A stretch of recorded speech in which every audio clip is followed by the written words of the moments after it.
Queridos conspiradores en casa, conspiradora. Hola, Conspiradores in situ. In situ también. Presentes. Sí, que sí, in situ. Bueno, es interesante echar marcha atrás, ¿no? Y darle vuelta para atrás a las manecillas de la historia. Si les parece, unos 100 años le damos la vuelta hasta ubicarnos en 1919. ¿Qué pasaba en México en 1919? Es interesante. Vamos a tratar de hacer una retrospección de esto. También vamos a hacer otro que se llame ¿Qué pasaba en México hace 50 años? Pero hoy comencemos. ¿Qué pasaba en México? Y con el rollo del Alzheimer vamos a hacer uno que ¿qué pasaba en México la semana pasada? Hoy en la tarde. No, un año sin duda tremendo, con acontecimientos fuertes. Es el año que muere Zapata, que asesinan a Zapata. Estamos en plena revolución. México está tratando de salir de esa vorágine que significó la Revolución Mexicana, y 9 años no habían sido suficientes. Faltaba mucho todavía. Es un año bien importante. Y perdón, yo me quedo pensando en la retrospectiva y en todo lo que no ha cambiado desde 1919 hasta nuestros días. Exacto. Y eso es lo más grave de todo, ¿no? Y lo más doloroso. Y lo más doloroso. Así es. Sí, desde luego retomar ciertos años de la historia. Hay mil cosas de vida cotidiana, cómo va modificándose el modelo. Salíamos del porfiriato con la revolución para el nacionalismo que empezaba a imperar en distintos momentos. Así que yo creo que vale la pena. Y si fuera el de 50 años, podríamos decir que yo nací en el 69, hace 50 años. Ah, muy bien, ¿no? Pues entonces, Ese será nos lo vamos súper a ver. programa. ¿Cómo hago para que se trate de mí? Sí, pero hay Por que... 1919. Salud. Venga. Salud, salud.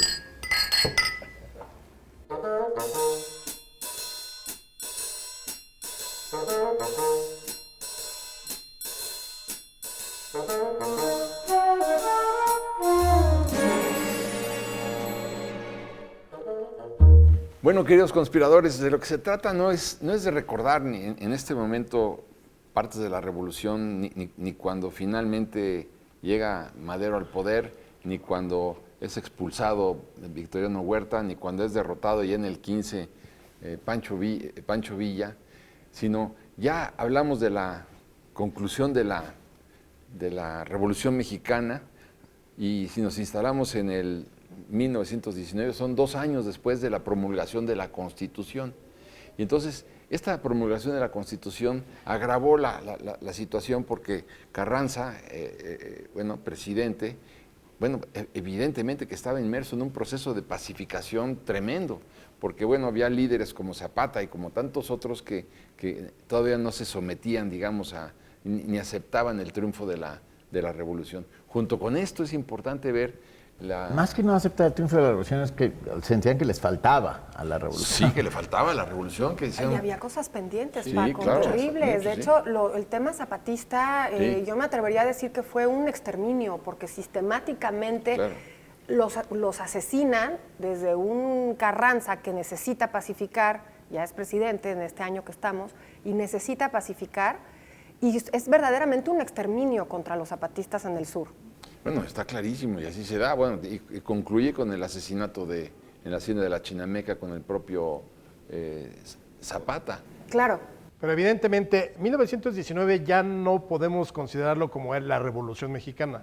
Porque en un sentido formal la revolución termina el 5 de febrero del 17, porque al final todas las demandas por las cuales se había luchado se contienen en la Constitución. Sí. Ahora, Aparentemente. aparentemente, no, bueno, y de hecho están ahí. O sea, Claro, están escritas. quedan perfectamente Sí. escritas, bueno, y De acuerdo. están ahí aparentemente, y tan aparentemente que un siglo después seguimos esperando la que deuda. se cumplan la mitad o la mayoría de todas.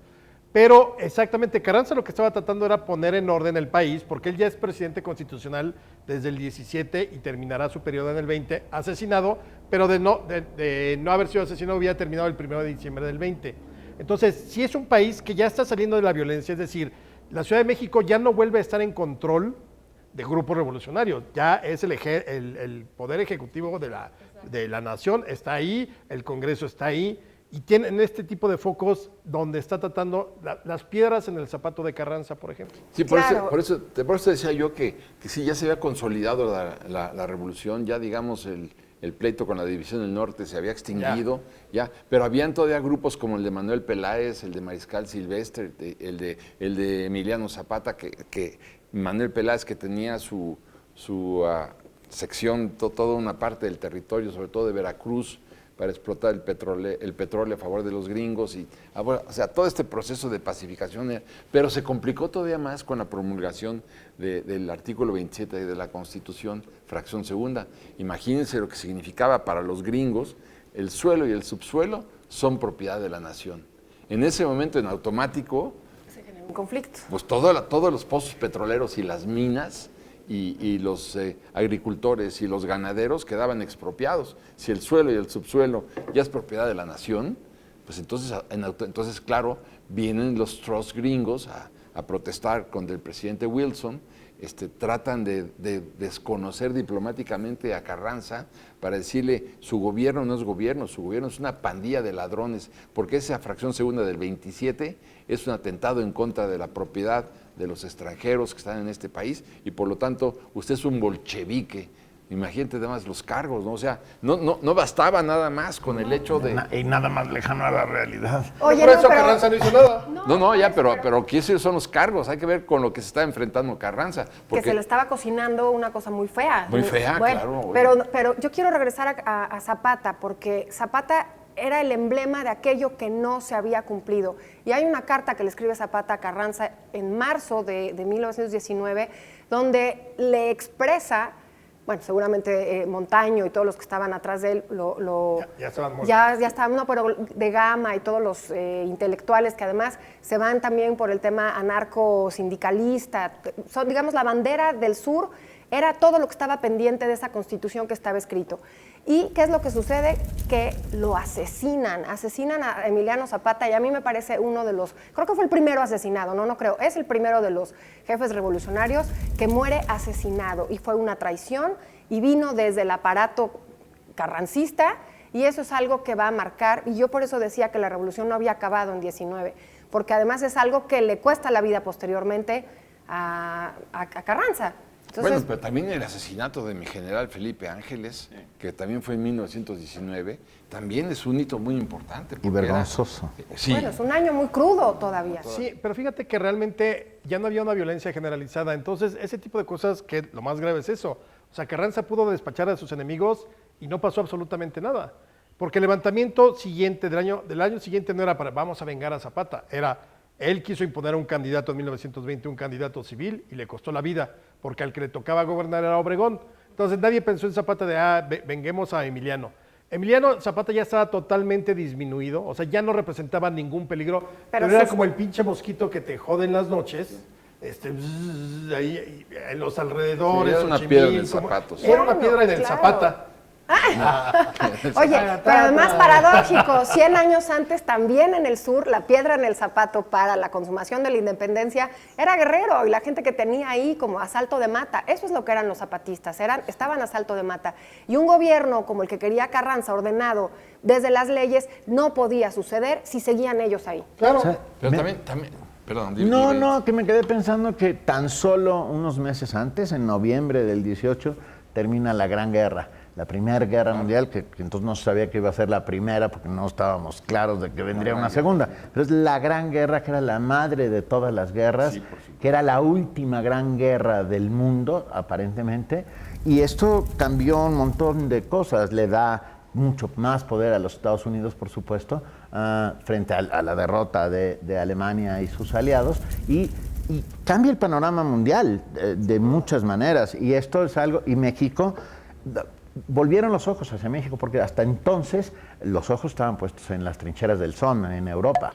Bueno, pero no perdamos de vista que el presidente Woodrow Wilson pues levanta la ceja con el telegrama Zimmerman, ¿no? Ese telegrama que le manda el emperador de Alemania a Carranza, donde le dice: vamos a hacer una alianza Japón, Alemania y México para atacar a los Estados Unidos, y cuando ganemos la guerra, yo el emperador, me comprometo a regresarle a México los territorios de Texas, Arizona, Nuevo México, California será para los, esto para los mexicanos, California y el Canal de Panamá será para los japoneses. Entonces, cuando, como tú dices, termina la guerra, se firman los tratados de Versalles. Que es exactamente el centenario, es en el 19. Así es. Pero así es. pero el punto está en que ya cuando acaba este conflicto, tiene una desconfianza tremenda el presidente Wilson en contra de Carranza. Claro. Y si además se alimenta, porque le dicen sobre todo los trust petroleros y los mineros gringos, es un bolchevique camuflado, vamos a desconocer Eso es maravilloso. Vamos a desconocer su gobierno, vamos a desconocer y vamos a derrocarlo. Si no derogan el 27 fracción segunda, imagínate qué conflicto, o sea, y debías de creerle todo a los gringos después de la invasión de 1914 y de la de 1846. Y el tema geopolítico, Benito, dices muy bien, yo creo las guerras tienen una fecha en que terminan, pero la posguerra es igual de virulenta y de terrible, y entonces cambian los escenarios y se empiezan a gestar cosas tremendas, porque las posguerras a mí me parece que son hasta más graves que las mismas guerras. En ese escenario geopolítico está 1919 en México, aunándole nuestra inestabilidad política, pero muy bien, Paco, decir que Estados Unidos voltea otra vez y dice, a ver, mis intereses, el petróleo, mis empresas, y empieza, no sé, 5 años complicadísimos justo para México. Una guerra sorda, completamente. Pero Carranza siempre supo bien manejar a los gringos. Sí. O sea, no hay conflicto realmente de Estados Unidos con Carranza. Lo va a tener Obregón por el reconocimiento y todo eso. Y Carranza muy hábilmente les dejo el artículo 27 constitucional, qué bonito se ve en la letra, miren, qué bien la caligrafía, padrísimo el suelo y el subsuelo, pero no hace un solo movimiento para enemistarse con los norteamericanos, porque sabía exactamente de qué pie cojeaban. Yo creo que nos mirábamos mucho al ombligo todavía.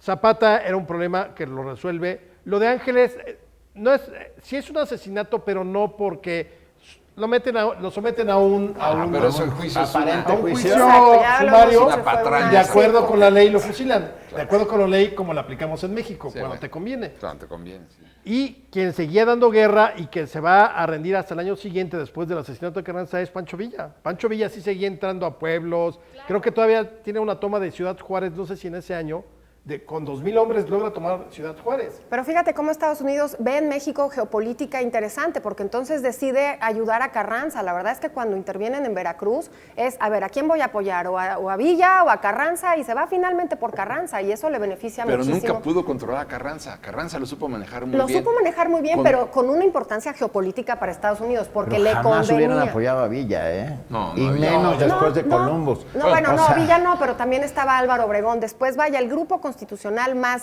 de leyes es por el que se va a Estados Unidos. Pero no lo podía controlar porque pensaba que como había intervenido Estados Unidos también en la revolución y no había apoyado le habían vendido a Villa balas cebadas, entonces claro, esperaba un reconocimiento elemental el presidente de los Estados Unidos de parte de Carranza, y este reconocimiento no se da.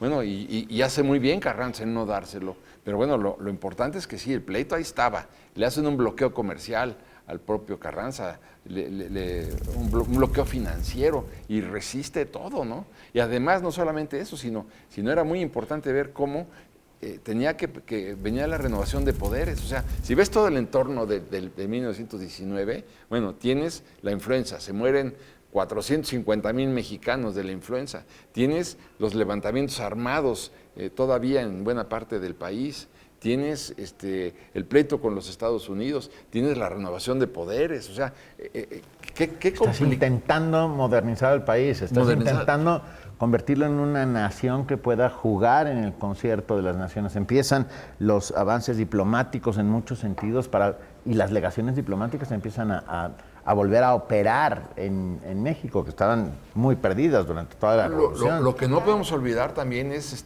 Henry Lane Wilson. Henry Lane Wilson, acuérdense cómo influyó, digamos, en el asesinato de Madero.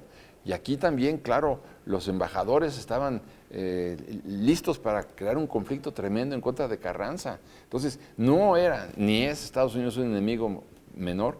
Por eso en este entuerto, pues no le dicen a Carranza que como una manera de compensar los daños sufridos por las empresas norteamericanas en México a raíz de la revolución, era imperativo que le entregaran Baja California y parte de Sonora como compensación a los daños de la guerra. Imagínate que te piden eso los gringos.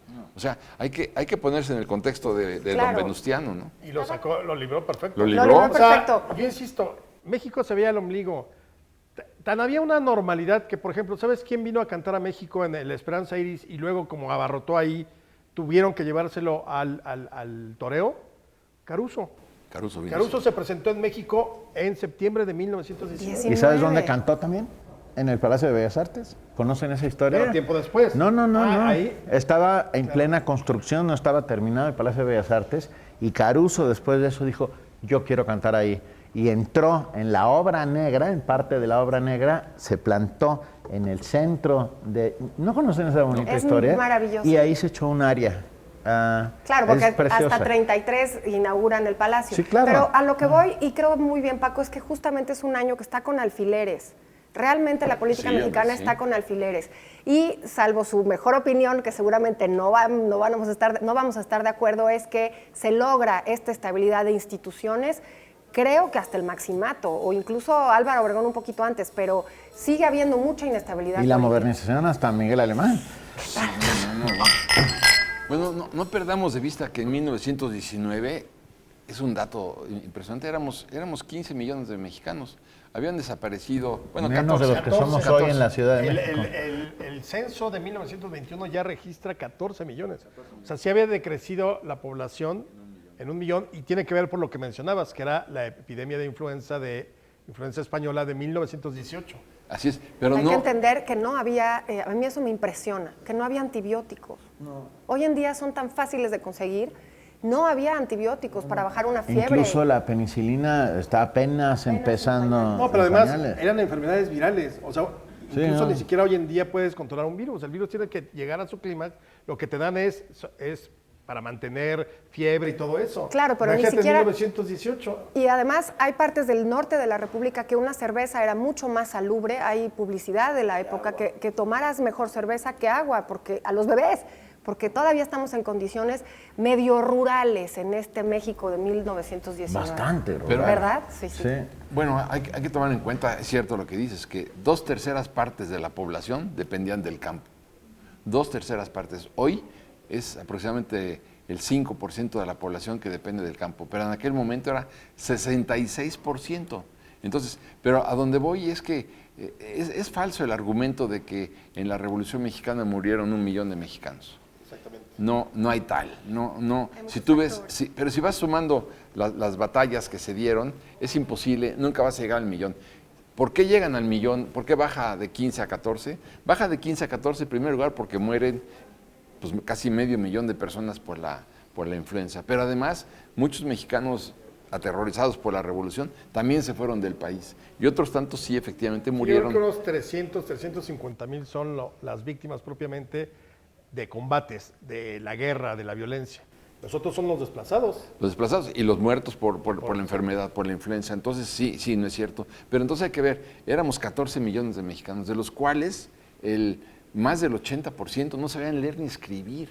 Hay que ver qué era el México de 1919, donde más del 80% de la población era analfabeta. Digo, es un dato que a mí Y muchos vivían en condiciones de semiesclavitud.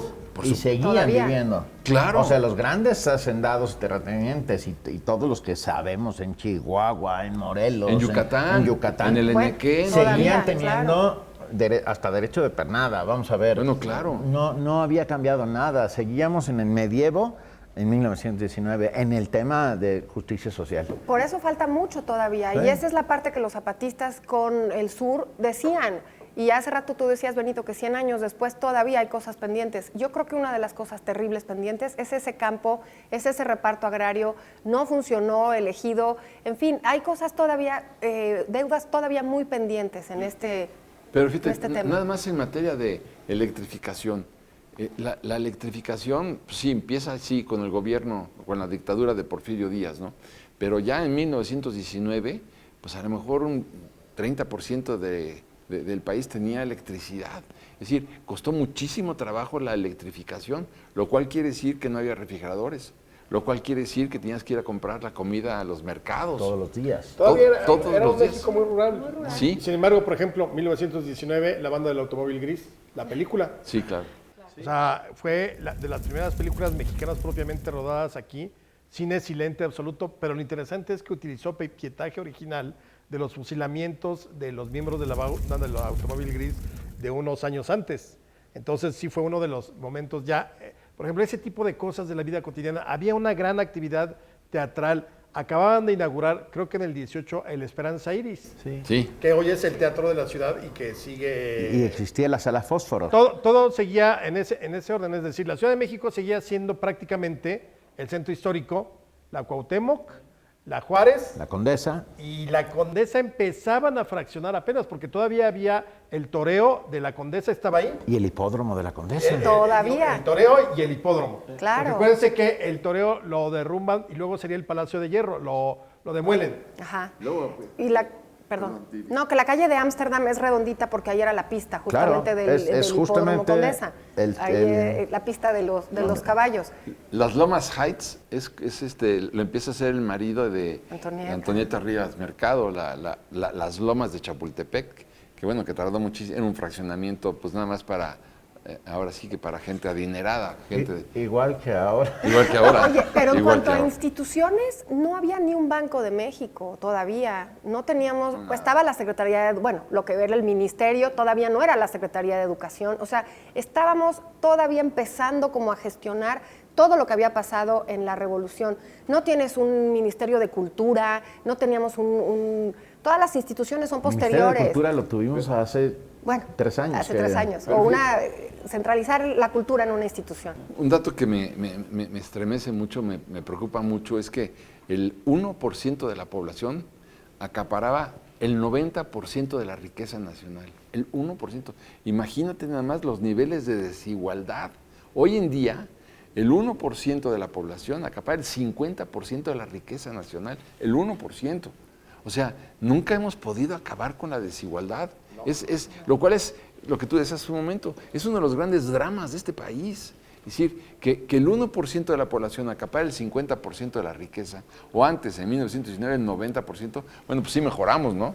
Está claro que mejoramos, pero no hemos mejorado ni mucho menos lo suficiente desde el momento en que hay 50 millones de mexicanos en la Hoy pobreza. sigue habiendo pueblos en este país que no tienen luz, que no tienen agua corriente, que no tienen escuelas, que no tienen caminos. O sea... Bueno, y 42% de las escuelas públicas de primaria en el país no tienen baño, no tienen servicios sanitarios para los pequeñitos. Entonces, hay que ver qué lejos estamos todavía de acabar con esta desigualdad tan pavorosa que vivimos en este país y que no hemos podido resolver ni después de la revolución, ¿no? Oye, pero interesante lo que dices, Alejandro, que mientras sucedía eso, de alguna manera en una dimensión alterna, sucedían cosas de modernidad y de progreso, porque también es cuando de Europa voltean justamente a México.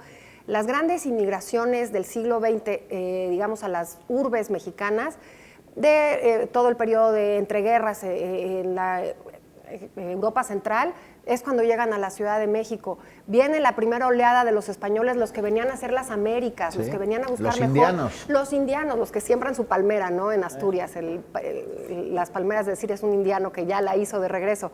Pero de alguna manera hay fenómenos de progreso en estas urbes, pero la cuenta pendiente seguía, ¿no? Sí, y la ignorancia, el analfabetismo, ¿no? Pero, por ejemplo, cosas interesantes, la fundación del Partido Comunista. En 1919 se funda oficialmente el Partido Comunista en México. Por un hindú, un inglés y un par de mexicanos. Oh, y lo interesante es que luego sería proscrito tiempo después, pero en ese momento sí había como la posibilidad de ese tipo de circunstancias. Yo creo que el gran error de Carranza será que él pensó que podía seguir en el gobierno. Y cuando se está acabando el año que él anuncia que va a ser Bonillas el candidato, lo único que hace es prefigurar el desastre que va a ser 1920 cuando todos los generales se le volteen en armas. ¿Sabes qué otro tema es interesante? Es ver la parte laboral. Es decir, los trabajadores mexicanos trabajaban desde 14 o 15 horas diarias. Y por eso tú dices, bueno, ya se promulga el artículo 123 de la Constitución. Dices, qué maravilla, ¿no? Porque ahora sí va a cambiar todo esto. Pero no se aplica. Pero no es lo que iba a decir. Es una gran ilusión. O en algunos fíjate, sitios. yo aquí me traje una notita del 23, dice, los salarios mínimos deberán ser suficientes para satisfacer las necesidades normales de un jefe de familia en orden material, social y cultural y para proveer la educación obligatoria de los hijos. Yo tengo otros datos. Yo tengo otros datos. Bueno, Es que, ¿sabes qué? Claro, porque Digo, uno piensa que, es que- promulgamos la Constitución y el Y otro es día inmediato. ya No, regular no, las no, relaciones claro. obrera-patronal. Claro que no. es 1917 Estaba muy lejos y estamos de en acabar la 2019 y bueno, no te voy a decir que seguimos igual, pero bueno, el salario mínimo no sirve para eso. Son 100 pesos diarios. Aquí es terrible el dato, ¿no? El único presidente de la República de este país que su nombre se convirtió en un sinónimo de transar, carrancear. Carrancear. O sea, porque no dices alinear No, o no. Eso es un peñanetear. fenómeno brutal. Es un fenómeno absoluto. Sí.